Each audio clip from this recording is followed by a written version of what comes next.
책 서문 읽기 17번째. 상속의 역사. 상속 제도는 어떻게 세상을 움직이는가? 백승종 지음. 여는 글. 상속은 인류 역사의 프리즘. 1.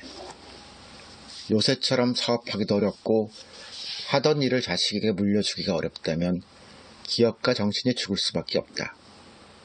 차라리 사업을 접고 싶다. 일간지에서 읽은 어느 기업주의 신상 발언이다.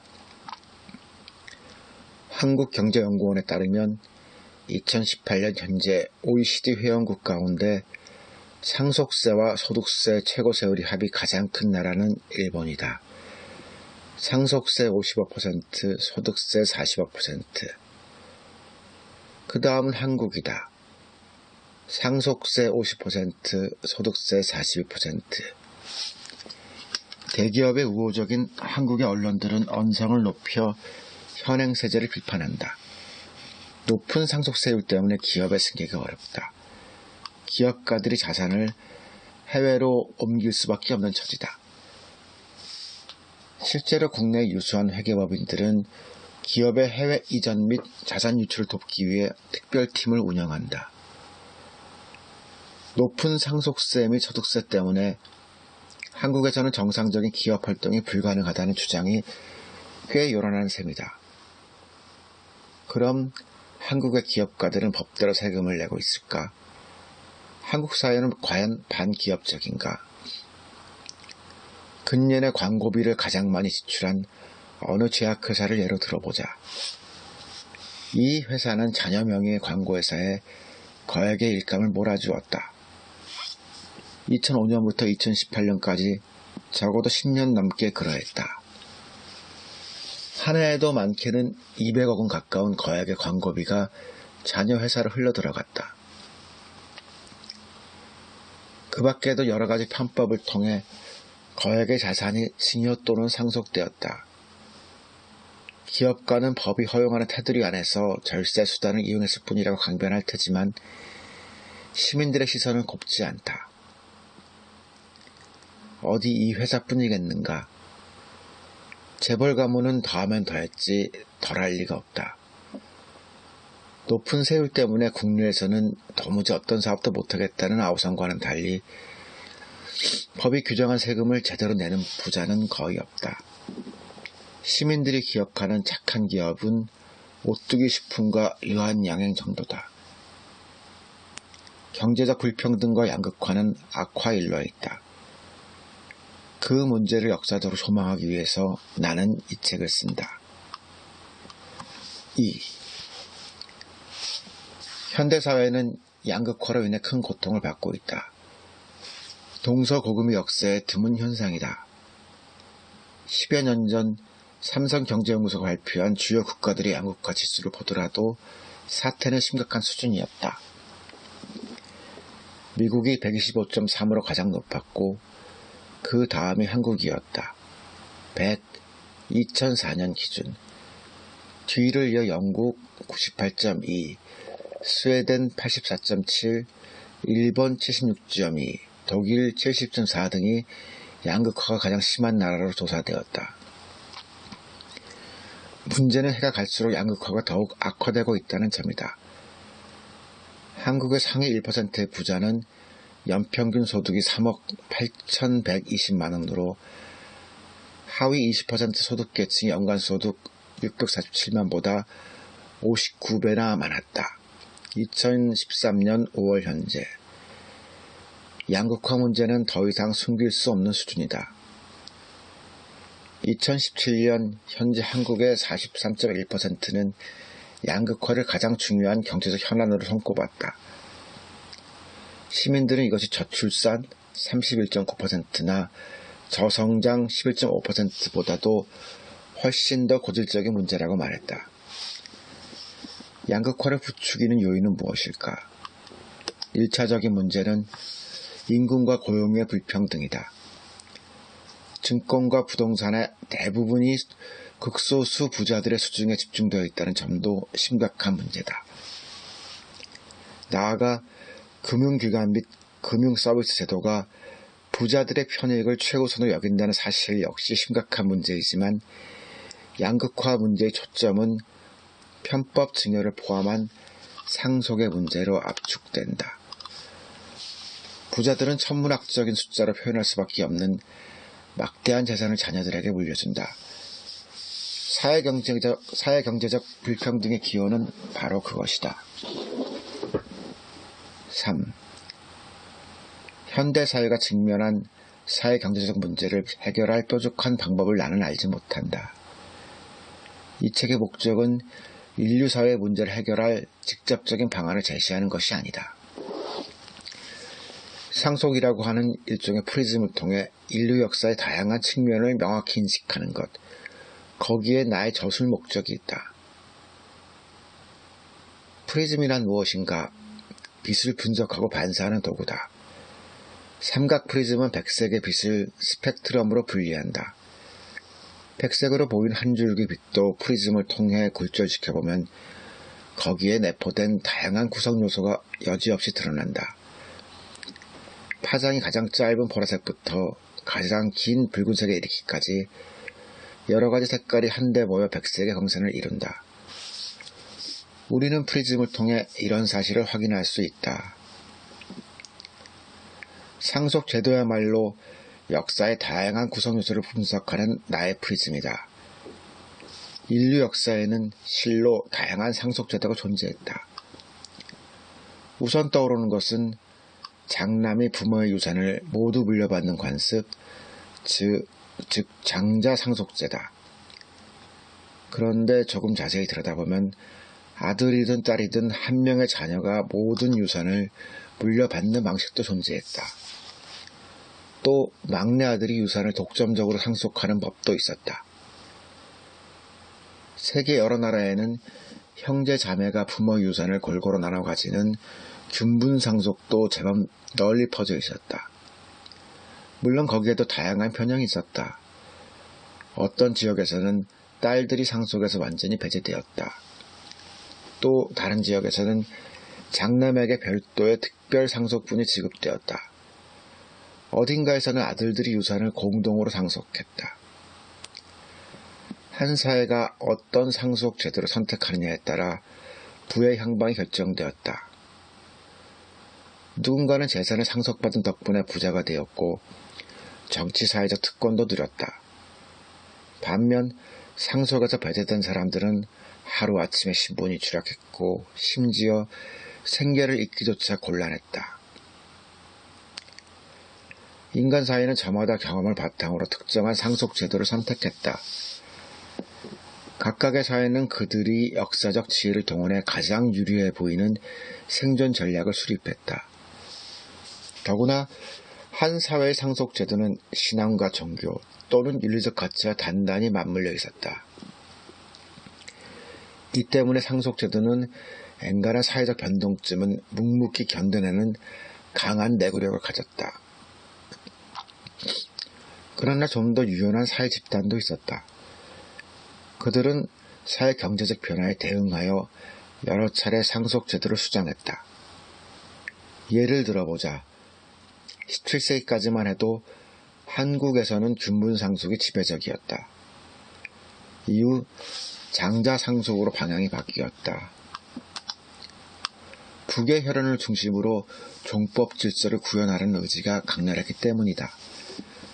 유교 도덕을 실천하는 과정에서 우리 조상들은 장자 상속의 장점이 더 많다고 확신했다.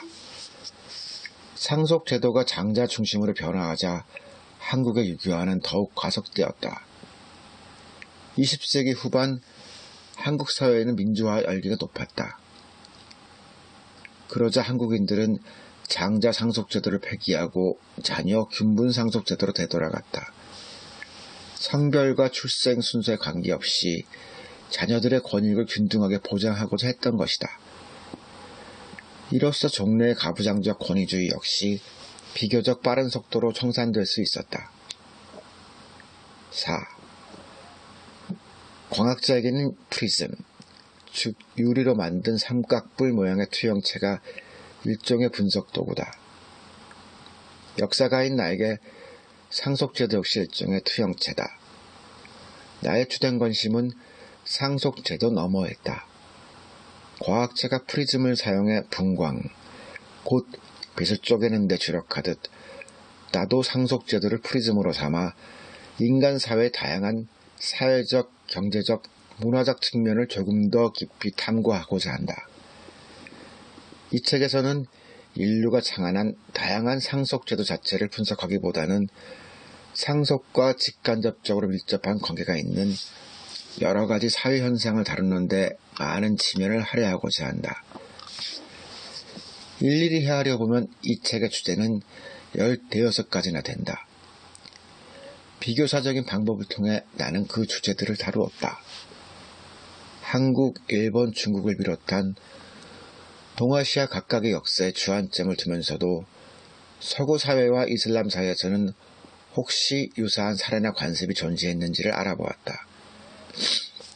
하나의 관습과 제도라는 지역과 문화에 따라 거기에 내포된 문화적 의미가 어떻게 달라지는지를 캐물었다. 힘이 닿는 대로 동남아시아, 인도 및 아메리카 대륙의 사례를 추가하기도 했다. 안타깝게도 나의 능력에는 한계가 뚜렷했다. 부족한 점은 앞으로 조금씩 채워나갈 것을 약속드린다. 이 책은 3가지 범주로 나뉜다. 첫째, 상속의 관행을 다각도로 분석했다. 화장기 없는 상속의 민낯을 살펴보려고 한다.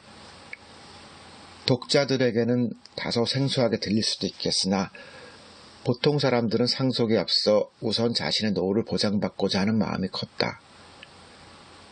근대 유럽의 농촌에는 은퇴계약서라는 것이 있어 이런 뜻을 명문화했다. 그런 문서가 없었던 시절에도 보통의 유럽인들은 유언장을 통해 자신의 생계보장을 최우선 과제로 설정했다. 동아시아 사회에서는 국가가 이 문제를 자연스럽게 해결해 주었다. 효도를 사회윤리 규범으로 못 박음으로써 노인층의 복지를 도모했던 것이다. 돈과 권력이 넘쳐나는 사람들에게는 상속의 의미가 완전히 달랐다. 그들로서는 상속을 받느냐 못 받느냐가 일생일대의 중요한 사건이었다. 상속에서 배제된 이들은 생존을 위해 다양한 전략을 구사했다. 이것이 유럽 사회 구성, 운영 및 변화에 큰 영향을 미쳤다. 일찍이 유럽에서 수공업이 발달하고 도시 문화가 발달한 역사적 배경도 상속 제도와 관련이 깊었다. 여러 나라의 기득권층은 남의 아이를 입양해서라도 가문을 유지하려 했다. 물론 그에 반대한 사회도 적지 않았다. 이슬람 세계와 중세 유럽에서는 입양이란 풍습이 아예 존재하지 않았다. 어떤 경우든지 상속은 인간의 삶에 중요한 요소로 작용했다. 누구는 이로써 부자가 되었고 다른 누군가는 삶의 낭떠러지로 내몰렸다. 그런 점에서 상속을 둘러싸고 가까운 귀족들이 혈투를 벌이는 것은 오히려 당연한 귀결이었는지도 모르겠다. 재산 다툼은 인간의 역사가 계속되는 한 종식되기 어려울 것이다. 상속의 민낯을 자세히 들여다보면 환관이란 이색적 존재가 시야에 들어온다. 한국에서는 환관이나 승려처럼 자녀를 낳지 못한 이들도 재산과 가문을 영구히 이어나갈 방법을 마련했다. 신기한 노릇이다. 이처럼 상속에 관한 조사를 계속하느라면 평소에는 상상조차 하지 못한 흥미로운 역사적 풍경 속으로 빠져들게 된다. 둘째, 상속에는 다양한 전략이 작동했다. 상속 제도를 둘러싸고 다양한 생존 전략이 존재했다는 뜻이다. 살림살이가 어려웠던 서양의 소작농들은 지주내외를 대부와 대모로 삼았다. 일종의 의사가족제도를 통해 그들은 사회적 안전장치를 확보하고자 했다. 조선 후기 한국 사회는 장자 상속을 제도화함으로써 가문의 위세를 대대로 지킬 방법을 마련했다. 같은 유교 문화권이라도 상업이 발달한 명청시계 중국에서는 전혀 다른 방식으로 종중재산이 운영되었다. 중국인들은 거액의 공동자금을 증권 또는 금융상품에 투자하는 것과 유사한 모습을 보이기도 했다. 서양의 중산층은 동업자 조직인 길드를 통해 가문의 번영과 활로를 모색했다. 그들은 길드를 통해 가문의 직업을 대대로 계승했고 사회적 성장을 끝없이 도모했다. 그런데 상속재산 가운데서 주인에게 대가 없이 노동력을 제공하는 노비가 곽광받던 시절도 있었다. 중세 온난기가 대표적이다. 그 시기 조선의 양반들은 노비를 이용해 연안 지역을 개척했다. 각 문화권에서는 상속을 둘러싼 경쟁이 과열되는 것을 막기 위해 제도적인 장치를 고안하기도 했다. 서자를 차별하는 악습도 그런 것이었다. 자녀를 수도원이나 절에 위탁하는 풍습도 상습 문제와 관련이 깊었다. 이렇듯 인류가 고안한 여러 가지 사회적 관습과 제도는 본질적으로 집단의 생존을 유지하기 위한 전략일 때가 많았다. 끝으로 상속과 젠더의 문제를 깊이 들여다보았다. 여성의 삶을 몇 가지 측면에서 검토한 셈이다. 오랫동안 사회적 약자로 살아야 했던 여성의 사회적 지위와 역할에 관해 좀 더 입체적으로 이해할 수 있기를 바라서였다. 그리하여 까마득한 과거 사회의 유습인 모계제의 잔영을 끄집어냈다. 또 현대인에게는 생소한 일처다부제의 관행을 소개했다. 지금도 생산성이 극도로 낮은 일부 지역에서는 이처럼 특수한 풍습이 남아있는 것 같다. 물론 내 짐작이지만 모계제와 일부 다처제란 여권의 위력을 상징하는 것이라기보다 경제력이 미미한 사람들이 집단의 생존을 지키기 위해 선택한 사회적 통제 장치일 때가 많았다. 시공간의 변화에 따라 여성의 재산권이 과연 어떻게 달라졌는지도 이 책의 중요한 관심사다. 또 같은 취지에서 결혼 지참금이 사회 경제적 의미를 조사해 보았다. 아울러 여성의 이혼을 잇는 인류 사회의 다양한 문화적 맥락도 살펴보았다. 사실 역사 속의 인간사회는 결혼과 이혼을 한 남성과 한 여성 사이의 결합과 해체로 인식한 적이 별로 없었다. 사람들은 부부로 산다는 것을 전략적 동반관계로 인식하는 경우가 일반적이었다. 현대인 인식과는 큰 차이가 있었다. 5. 이 한 권의 책을 쓰는데도 여러 사람들의 도움이 필수적이었다. 특히 상속에 관한 나의 문제에 기폭제를 제공한 독일 göttingen의 막스 플랑크 역사연구소와 위르겐 슐룸봄 교수에게 진심으로 감사드린다. 이 책을 쓰는 동안 내 마음의 길동무가 되어준 국내외 여러 동학들에게도 고개 숙여 인사하고 싶다.